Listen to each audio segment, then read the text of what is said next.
repasar lo que es el tema de las secuencias textuales según Adam. Si bien las habíamos visto dentro del texto de Ciaspucio, lo que tienen ahí en el apunte de cátedra, hay una ampliación. Sabemos que Adam presenta 6 tipos de secuencias: la narrativa, la descriptiva, la dialogal, la instruccional, la explicativa y la argumentativa. Las conocemos todas, las manejamos, algunas más, algunas menos, pero siempre está bueno tenerlas más fijas. La secuencia narrativa es la primera que aparece. Y acá nos encontramos con una secuencia muy parecida a la que ya habíamos visto con Van Dyke. Y dice que... Ahí me apareció algo en la pantalla que nada que ver. Dice que se compone de una iniciación, que es donde en la narración se incluye el marco del relato, espacio, tiempo, personajes, todo lo que sitúe al lector. La complicación, que es un problema. Recuerden que las narraciones tienen que ser interesantes, es decir, hay un problema a resolver. Una resolución que puede ser positiva o negativa. No hace falta que sea un final feliz, puede ser algo amargo, pero de todas maneras esa complicación se resuelve.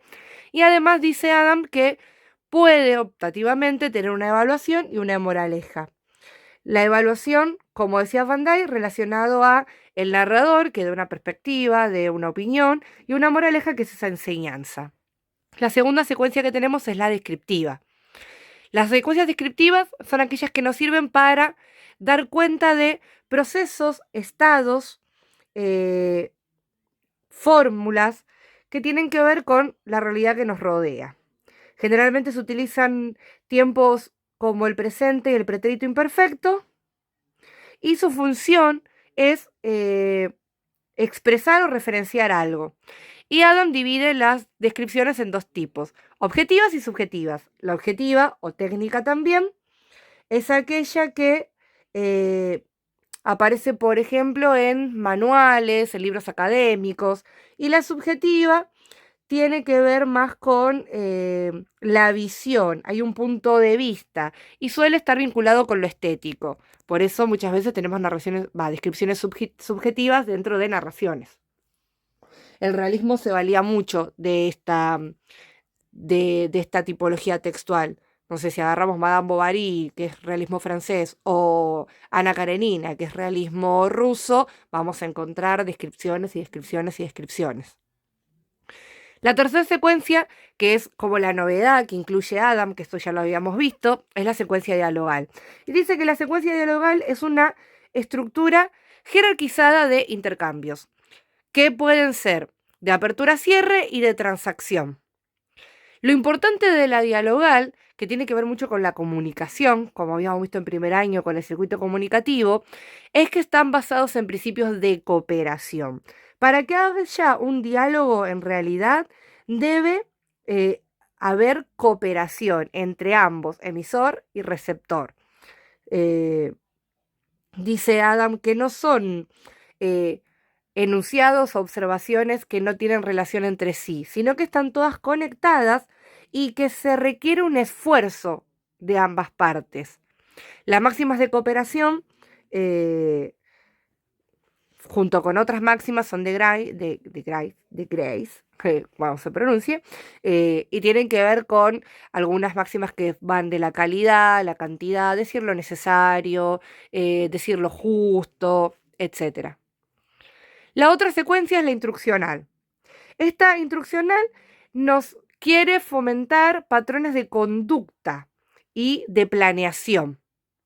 Nos brinda procedimientos y siempre está orientado en lo que no es verbal, a lo extraverbal, es decir, a las acciones. Se busca instruir para que tal persona realice ciertas acciones. Y es muy enfática, porque siempre se está tratando de que el procedimiento, porque es el tema principal, es un procedimiento, se lleve a cabo. Para armar las instrucciones hay diferentes fórmulas, que son las impersonales, aquellas que tienen que ver con el verbo en infinitivo, como cortar, leer, o con el verbo o con el se más un verbo. Se cortan, deben cortarse, esta idea de no incluir a ninguna persona dentro del enunciado. Las exhortativas, que son aquellas que nos piden algo, corte, lea, cortá, lee, etc. Las de cortesía, que son aquellas que disfrazan la orden como un pedido, es conveniente, sería aconsejable, que son los ejemplos que ustedes tienen ahí en el cuadernillo. Y las que se buscan una identificación, en donde uno por ahí sí se incluye a veces en primera persona o en de plural o de singular, y algunas fórmulas más independientes que dice de distinto tipo que tienen que ver con armar las fórmulas para que la instrucción sea adecuada. Que ahí tienen una combinación de verbos ustedes, tener, en tiene, tenía, tuviera, etc. La explicativa y la argumentativa que viene después son dos de las que más usan dentro de lo que es el discurso de una cursada, dentro de lo que es académico, para parciales sobre todo. Ustedes explican en parciales y argumentan también en parciales o trabajos domiciliarios. Entonces son las dos secuencias que más deberían poder manejar. La secuencia aplicativa es aquella que brinda un conocimiento. Su propósito es que el lector comprenda algo, algún aspecto, alguna situación. Su punto de partida va a ser una pregunta o una respuesta. Esto puede estar explícito o implícito. Tanto los textos explicativos como los argumentativos pueden ser de secuencia completa o incompleta. Los de secuencia completa son aquellos que tienen la pregunta explícita dentro del cuerpo del texto, y los de incompleto son los que tienen la pregunta afuera. A veces aparece como en un título, como por ejemplo en un manual, dice qué es la célula. Y uno explica en el texto qué es la célula, pero es de secuencia incompleta porque la pregunta está afuera. Y otras veces está incluida dentro de... no sé, en el siguiente texto se trabajará las características de la célula. ¿Qué es la célula? Y ahí uno empieza a desarrollar. Tiene una estructura que todos los textos expositivos van a tener una estructura muy similar, ya sean informes de lectura, textos explicativos o argumentativos, ensayos, monografías, van a tener esta estructura. Se presenta la situación, se plantea el problema, se responde a ese problema que se planteó y se evalúa o se concluye. Evaluación o conclusión. A veces están todas, a veces no. Pero generalmente aparecen los cuatro. Y uno en el profesorado suele pedirle secuencias completas. Y ahí les aparecen algunas estrategias del explicativo que también van a encontrar en la argumentación y viceversa. Muchas de la argumentación también están en la explicación. ¿Qué tienen? Los enunciados generales, que son estas leyes o principios que se utilizan para explicar algo. También se van a servir de sustantivos abstractos o de nominalizaciones. Recuerden coherencia y cohesión. La reformulación, que es básicamente decir con otras palabras algún concepto, volverlo a traer a cuento, pero de otra manera. La definición, que valga la redundancia, es explicar un significado, algún concepto. El ejemplo, que es traer un caso particular para mostrar lo que se está desarrollando. La analogía, que es una comparación de dos o más términos. La narración, que es una narración expositiva, es decir, se describen ciertas cosas que estén relacionadas al tema que voy a explicar. Y las ilustraciones, que es todo aquello paratextual que acompaña al texto a explicar. Si ustedes agarran un manual, van a ver ilustraciones de la célula, ilustraciones de, no sé, del ecosistema, etc. La secuencia argumentativa, a diferencia de la explicativa, o sea, la explicativa nos presenta hechos que son una verdad consensuada, una verdad que todo el mundo ya acepta. La argumentativa tiene premisas verosímiles. ¿Qué quiere decir? Verosímil no es igual que verídico. Verosímil es algo que yo en un pacto acepto como real. Es decir, que está abierto a la discusión. No siempre lo que aparece ahí va a ser una verdad absoluta, sino que tiene que ver con algo que yo puedo debatir. Hay una gran presencia del enunciador, que es una diferencia con el de texto explicativo. Acá el enunciador está presente, hay marcas, que eso lo vamos a ver más adelante, que nos hacen ver que el enunciador nos está queriendo marcar un camino. Tiene una estructura muy similar a la explicativa, pero se agregan algunas cositas. Hay un punto de partida, es decir, vamos a trabajar de dónde venimos, alguna presentación de la situación, explicar un poquito cuál es el tema. Hay una hipótesis que puede ser directa o indirecta, es decir, yo puedo escribir lo que yo creo dentro del texto argumentativo o puedo dejarlo a interpretación. Es decir, voy a tener un texto argumentativo, a veces puedo subrayar la hipótesis porque está ahí presente, hago la afirmación en mi texto y a veces se desprende de todo lo que yo dije. Hay una demostración, que es la parte más fuerte del texto argumentativo, donde van todos mis argumentos junto con las estrategias, o sea, las estrategias que tiene el texto argumentativo van a estar en esta demostración. Yo tengo que poder persuadir. Generalmente se utiliza el impersonal o la primera persona del plural, no tanto la primera del singular porque es un poco chocante. Cuando nosotros usamos el nosotros, que es la del plural, incluimos también al lector dentro de lo que estamos proponiendo. Y una conclusión que puede ser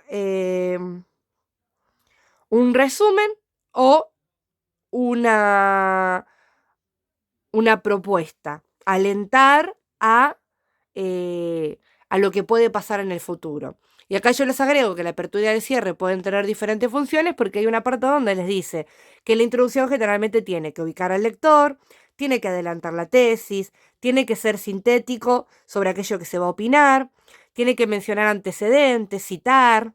Entonces, yo en la introducción tengo que poner todos los datos principales de aquello que voy a explayar más adelante. Y en el cierre puedo solo hacer una síntesis o mostrar planes para el futuro.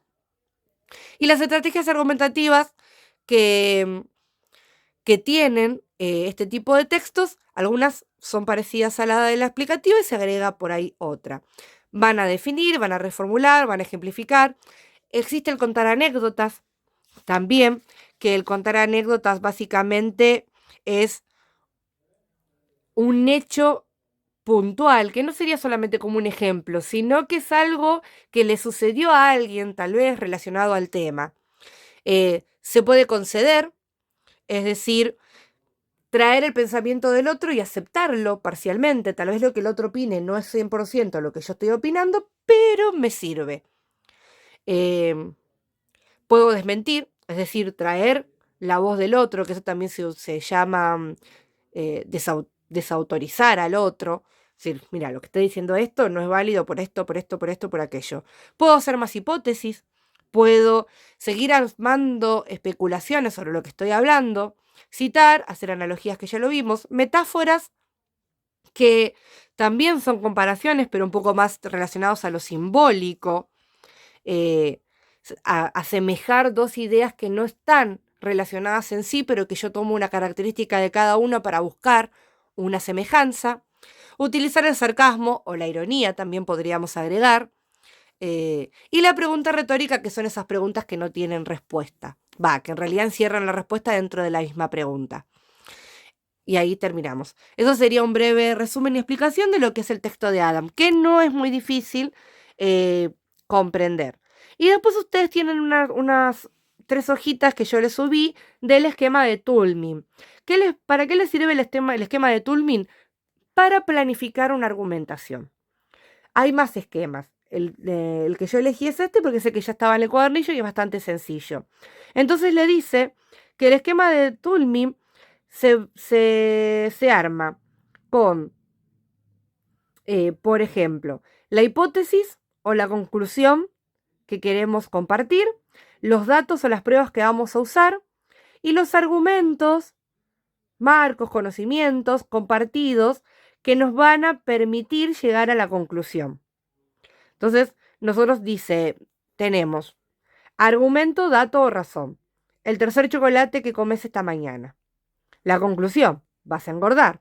La ley o argumento, las grasas y los hidratos de carbono tienen muchas calorías. Entonces, si ustedes quieren hablar de un texto X, van a poner el argumento o la hipótesis, depende, van a ir viendo cómo arman, vieron que tienen los dos cuadros, y van a ir completando. Por ejemplo, el otro cuadro dice, la hipótesis o la conclusión, el amor es más fuerte. Los datos o las pruebas, Romeo y Julieta dieron su vida por amor. La ley o argumento conceptual, en cualquier campo y cada uno de los elementos, el que logra prevalecer sobre los demás, se dice que tiene más peso, que es más fuerte, etc. Y ahí van viendo diferentes ejemplos para ir armando sus esquemas. Generalmente ponen la hipótesis, después los datos que ustedes tienen o las pruebas para demostrar esa hipótesis y después algo general. Básicamente es una ayuda para armar un esquema. A ver, si ustedes quieren escribir algo y primero no quieren armar una especie de plan textual, el esquema de Toulmin les puede servir. Cualquier duda que tengan sobre esto, me avisan. Lo vemos si tenemos clases el lunes o si no, iremos completando a medida de. Y yo voy a pedirles, esperen que miro, que traigan hechas algunas de las actividades, que les voy a subir después cuáles quiero que hagan. Nos vemos.